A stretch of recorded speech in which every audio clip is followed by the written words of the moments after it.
Welcome back to Green Bee Explorer. Today I'm going to show you how I make my air fried plantains.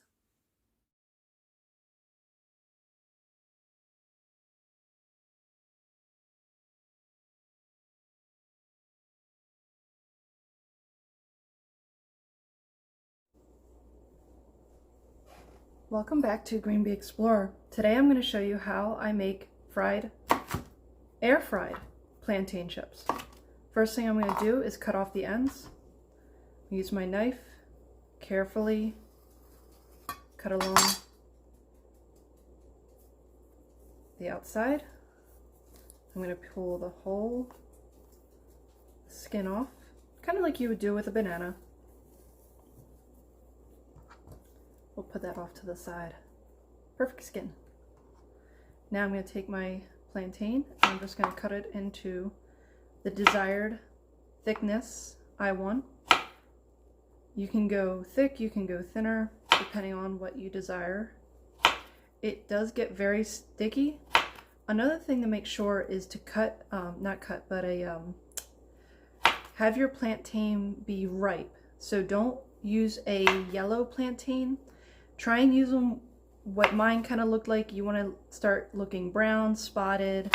That's the best ones to use. That's when they get their sweetness and they taste a lot better in the end. So I'm starting to get mine cut a little too thin, but that's okay. I'm going to come back. I'm going to cut mine a little shorter too. But either way you want to do is completely fine. I'll show you how each one of these turned out, the thicker and the thinner pieces.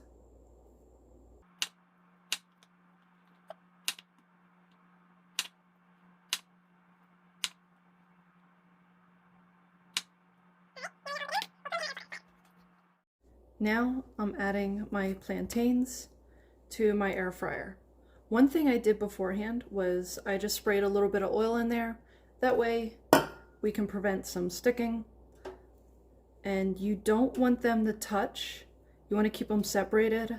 As I mentioned before, they get very sticky. That's why they're sticking to my hands as I try and put them in. And try and fill up your whole tray on the bottom. But don't put any on top of each other, because then it won't cook right.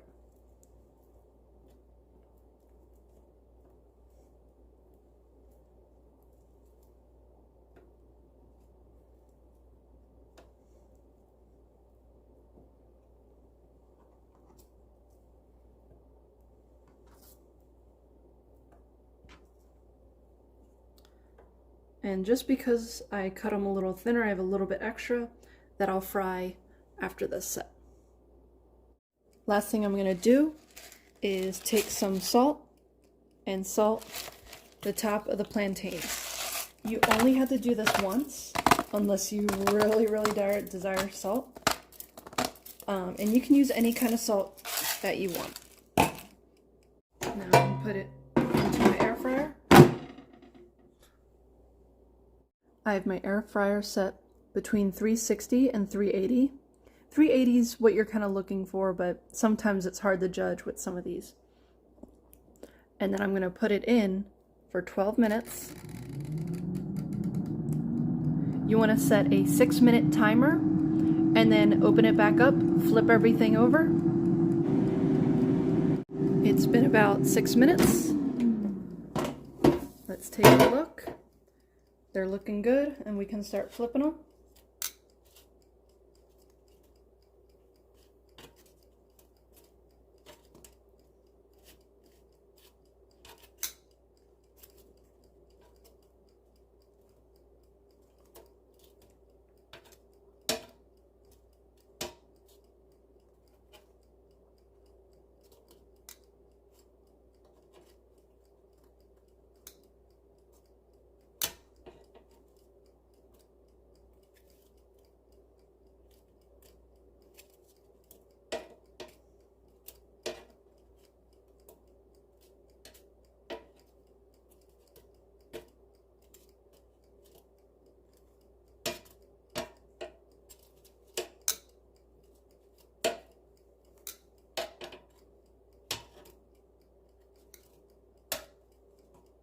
can see how they were sticking to each other a little bit.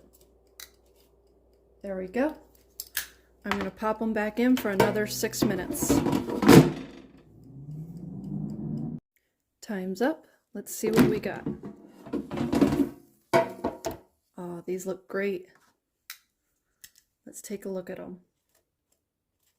So the one in the center, it's a little soft, but the one on the outside, they're still all a little soft, but that's exactly how I like them. Let's give them the taste test. Perfect crunch on the outside, but soft and chewy on the inside. Exactly how I like it. Batch number 3, I cooked a little bit longer and it came out more crispy on the ends. It was still a tiny bit soft on the inside, but still delicious.